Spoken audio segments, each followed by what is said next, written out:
ৰাজ্য চৰকাৰ বিভিন্ন বিভাগত কৰ্মৰত নিয়মীয়া ঠিকাভিত্তিক কৰ্মচাৰী শিক্ষক টিউটৰ অংগনবাড়ী সকলোৰে বাবে পুনৰ কেইবাটাও গুৰুত্বপূৰ্ণ খবৰ লৈ আহিছোঁ। ন্যায়ালয়ৰ ফালৰ পৰা গুৰুত্বপূৰ্ণ ৰায় দিয়া হৈছে। দৰমহা বৃদ্ধিক লৈ খবৰ আহিছে। ইপিনে শিক্ষা ক্ষেত্ৰৰ উপস্থিতিক লৈও খবৰ আছে। কেইবাখনো নতুন নিৰ্দেশনা আহিছে। সবিশেষ আপোনালোকক জনাব বিচাৰিছোঁ। ভিডিঅ'টো প্ৰথমৰ পৰা শেষলৈকে চাই থাকিব। জনাব বিচাৰিছোঁ আজিৰ প্ৰথমটো গুৰুত্বপূৰ্ণ খবৰ। শিক্ষকসকলৰ উপস্থিতিক লৈ আহিছে ডাঙৰ খবৰ। এইবাৰ শ শিক্ষকৰ দৰমহা কৰ্তনৰ নিৰ্দেশ আহিছে। জিলাই জিলাই শিক্ষকসকলৰ দৰমহা কৰ্তনৰ নিৰ্দেশ। মৰিগাঁৱৰ 874জন শিক্ষক শিক্ষয়িত্ৰীৰ দৰমহা কৰ্তনৰ প্ৰস্তুতি লৈছে শিক্ষা বিভাগে।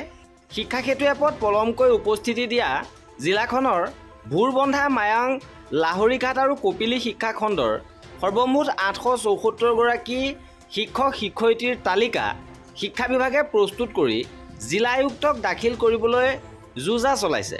শিক্ষা সেতু এপত পুৱা 8:30 বজাৰ ভিতৰত শিক্ষকসকলৰ উপস্থিতি নিশ্চিত কৰিবলৈ জিলাৰ আয়ুক্ত অনামিকা তেওৱাৰীয়ে 31 জুলাইত এক নিৰ্দেশনা জাৰি কৰিছিল।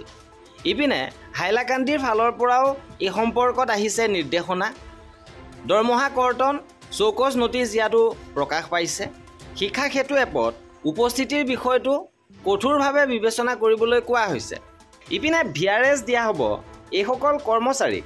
আছাম প্লেণ্টেশ্যন কৰ্পছ ডেভেলপমেণ্ট কৰ্পৰেশ্যনৰ কৰ্মচাৰীসকলে বহুদিন ধৰি দৰমহা পোৱা নাছিল আৰু প্ৰতিষ্ঠানৰ প্ৰায় 5 বছৰ কৰ্পৰেশ্যনটোৱে লোকচানত ভৰি দি আছিল। আৰু কেবিনেটে সিদ্ধান্ত লৈছে যে কৰ্মচাৰীসকলক VRS দিয়াৰ সিদ্ধান্ত লৈছে আৰু তাৰ বাবে কেবিনেটে 6 কোটি টকা মঞ্জুৰ কৰিছে। ইপিনে টেট উত্তীৰ্ণ শিক্ষক সমাজৰ হুংকাৰ। ৰাজপথলৈ ওলাব শিক্ষাগুৰু।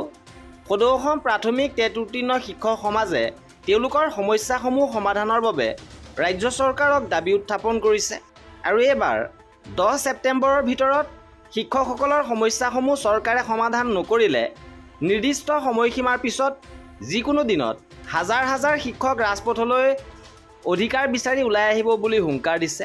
আৰু দিছপুৰ প্ৰেছ ক্লাবত অনুষ্ঠিত এখন সংবাদমেলত এইদৰে হুংকাৰ দি টেট উত্তীৰ্ণ শিক্ষক সমাজৰ সভাপতি তৈলুক্য ডেকাই কয় যে ৰাজ্য চৰকাৰৰ স্পষ্ট নিৰ্দেশনা থকাৰ পাছতো অজ্ঞাত কাৰণত শিক্ষকসকলে সেৱাবিধি অনুসৰি পাবলগীয়া বিভিন্ন সা সুবিধাসমূহ পোৱা নাই।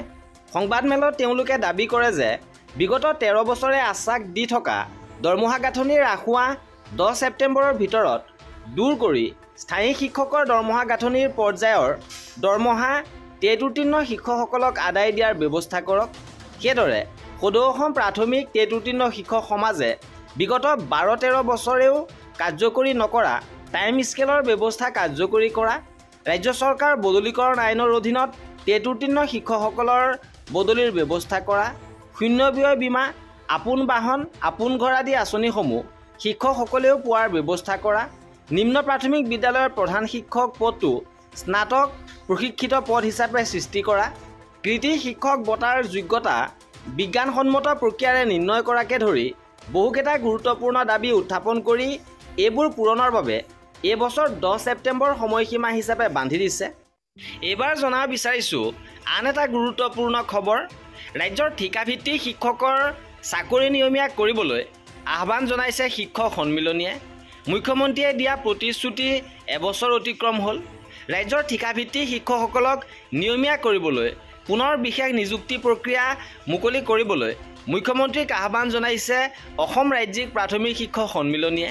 আৰু সন্মিলনীৰ সভাপতি নীলাক্ষী গগৈ আৰু প্ৰধান সম্পাদক ৰাতুল গোস্বামীয়ে স্বাক্ষৰ কৰা পত্ৰখনত উল্লেখ কৰা অনুসৰি যোৱা 2 ডিচেম্বৰ 2024ত বিশেষ নিযুক্তি প্ৰক্ৰিয়াৰে নিযুক্তি পত্ৰ বিতৰণী অনুষ্ঠানত মুখ্যমন্ত্ৰীয়ে ৰৈ যোৱা ইচ্ছুক শিক্ষকসকলৰ বাবে অভিজ্ঞতাৰ সময়সীমা 3 বছৰলৈ হ্ৰাস কৰি দ্বিতীয়বাৰৰ বাবে নিযুক্তি প্ৰক্ৰিয়া মুকলি কৰাৰ ঘোষণা কৰিছিল।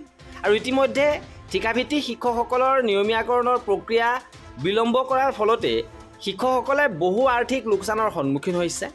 পৰিয়াল পৰিজনৰ ভৱিষ্যতৰ চিন্তা কৰি অতি কষ্টসহিও নিয়মীয়া হোৱাৰ সন্মতি প্ৰদান কৰিছিল। ইতিমধ্যে মুখ্যমন্ত্ৰীয়ে প্ৰতিশ্ৰুতি প্ৰদানৰ এবছৰ অতিক্ৰম হৈছে।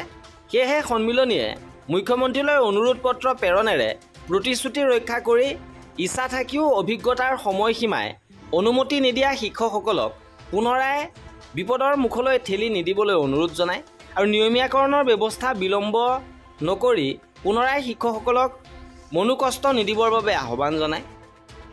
ইপিনে ৩ ছেপ্টেম্বৰত বন্ধ ঘোষণা কৰা হৈছে। ৩ ছেপ্টেম্বৰত পেইড হলিডে ঘোষণা কৰা হৈছে আৰু কৰম পূজা উপলক্ষে ৩ ছেপ্টেম্বৰত পেইড হলিডে ঘোষণা কৰিছে ৰাজ্য চৰকাৰে। এবাৰ জনাব বিচাৰিছোঁ আন এটা গুৰুত্বপূৰ্ণ খবৰ। ৰাজ্যৰ তৃতীয় আৰু চতুৰ্থ বৰ্গৰ পদত নিযুক্তিৰ প্ৰক্ৰিয়া সম্পৰ্কত শেহতীয়াভাৱে মুখ্যমন্ত্ৰী মহোদয় SLRCৰ সৈতে এক গুৰুত্বপূৰ্ণ বৈঠকত মিলিত হৈছে আৰু তৃতীয় চতুৰ্থ বৰ্গৰ নিযুক্তি প্ৰক্ৰিয়া সন্দৰ্ভত ইয়াত আলোচনা হৈছে আৰু বৰ্তমান চলিত নিযুক্তি প্ৰক্ৰিয়া শেষ হ'লে পুনৰ ADREৰ নতুন নিযুক্তি প্ৰক্ৰিয়া মুকলি হ'ব। ইপিনে ৰাজ্যৰ শিক্ষকসকলৰ প্ৰধান শিক্ষকৰ পদ সৃষ্টিৰ লগতে ৮,৭০০ টকাৰ গ্ৰেড পে ঘূৰাই অনাৰ সন্দৰ্ভত গুৰুত্বপূৰ্ণ খবৰ আহিছে। অসম ৰাজ্যিক প্ৰাথমিক শিক্ষক সন্মিলনীৰ প্ৰধান সম্পাদক ৰাতুল গোস্বামীয়ে গুৰুত্বপূৰ্ণ তথ্য প্ৰকাশ কৰিছে। সন্মিলনীয়ে প্ৰতিখন জিলাত এখনকৈ হ'লেও নিযুক্তি পত্ৰ বিতৰণ কৰি প্ৰধান শিক্ষক নিযুক্তি আৰম্ভণি কৰাৰ বাবে বিভাগক হেঁচা প্ৰয়োগ কৰিছিল আৰু সেই অনুসৰি বিভাগে ৩,০০০খন বিদ্যালয়ত প্ৰধান শিক্ষক পদ সৃষ্টিৰ নিযুক্তি পত্ৰ দিবলৈ লৈছিল, কিন্তু সেয়া হৈ নুঠিল। আদালতত গোচৰ চলিল আৰু বৰ্তমান গোচৰটো চলি আছে। যদিও গোচৰটোত সন্মিলনীৰ কোনো পক্ষ নাছিল, তথাপি সন্মিলনীক গোচৰটোত পক্ষৰূপে গ্ৰহণ কৰিবলৈ আদালতক জনোৱা আবেদন গ্ৰহণ হৈছে আৰু আশা কৰিছোঁ অতি সোনকালে ৩৪,০০০ বিদ্যালয়ে কেইখনমানৰ বাবে কোনো কাৰণতে বঞ্চিত হৈ থাকিব লগা নোহোৱাকৈ ফলাফল পাবলৈ সক্ষম হ'ব আৰু ৮,৭০০ টকাৰ গ্ৰেড পে সন্দৰ্ভত সন্মিলনীয়ে সংগ্ৰাম আৰু ৰাজ্য চৰকাৰৰ সৈতে আলাপ আলোচনাৰে সফলতা পাব পাৰি নেকি তাৰ প্ৰয়াস কৰি আছে।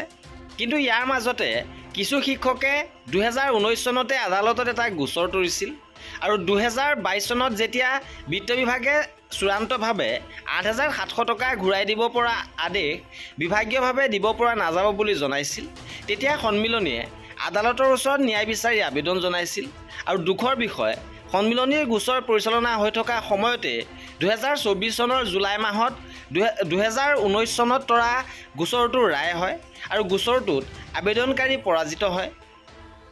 যিহেতু একে বিষয়ৰ গোচৰ, সেয়েহে সন্মিলনীৰ গোচৰটো এই ৰায়ৰ লগত সংলগ্ন হৈ পৰে আৰু গোচৰটোৰ ৰায়ত কোৱা দেখা গ'ল যে আসোঁৱাহসমূহ নিৰাময় সমিতিয়ে আলোচনাৰ মাজেৰে গ্ৰেড পে বিষয়টো নিষ্পত্তি কৰিছে। কিন্তু আমি সকলোৱে জানো বা সকলোৱে হাতত থকা আসোঁৱাহ নিৰাময় সমিতিৰ প্ৰতিবেদনত স্পষ্টকৈ লিখা আছে যে সমিতিয়ে কাৰো লগত আলোচনা কৰা নাই।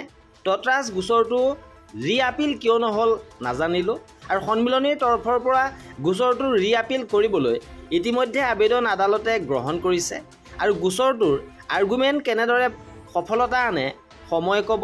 আৰু এই মুহূৰ্তত আপোনালোকক এইটোৱে জনাব বিচাৰোঁ যে গোচৰটোৰ ৰি-আপিল কৰাৰ অনুমতি লাভ কৰা হৈছে আৰু সমগ্ৰ বিষয়টো আদালতৰ বিচাৰাধীন হৈ আছে।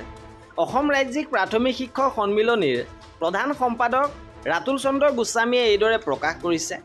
ইপিনে অংগনবাড়ী কৰ্মীসকলৰ দৰমহা বৃদ্ধিক লৈ আহিছে এটা ডাঙৰ খবৰ।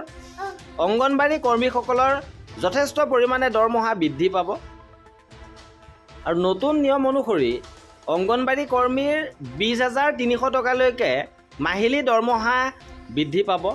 শেহতীয়াভাৱে গুজৰাট উচ্চ ন্যায়ালয়ৰ ফালৰ পৰা এক গুৰুত্বপূৰ্ণ ৰায় দিয়া হৈছে আৰু নতুন নিয়ম অনুসাৰে অংগনবাড়ী কৰ্মীৰ দৰমহা ২০,৩০০ টকালৈকে বৃদ্ধি পাব আৰু ৰাজ্য চৰকাৰৰ অংগনবাড়ী কৰ্মী সহায়িকাসকলৰ দৰমহা পুনৰীক্ষণৰ বাবে ৰাজ্য চৰকাৰে ব্যৱস্থা গ্ৰহণ কৰি আছে আৰু অক্টোবৰৰ পৰা ৰাজ্যৰ অংগনবাড়ী কৰ্মী, আশা কৰ্মী লগতে মধ্যাহ্ন ভোজনৰ কৰ্মীসকলৰ দৰমহা বৃদ্ধি পাব। আৰু এয়া আছিল আজিৰ ভিডিঅ'টোত। কৰ্মচাৰী আৰু পেঞ্চনাৰৰ এনেধৰণৰ খা খবৰৰ বাবে আমাৰ চেনেলটো ছাবস্ক্ৰাইব কৰি ৰাখিব। ভিডিঅ'টো শেষৰলৈকে চোৱাৰ বাবে বহুত ধন্যবাদ।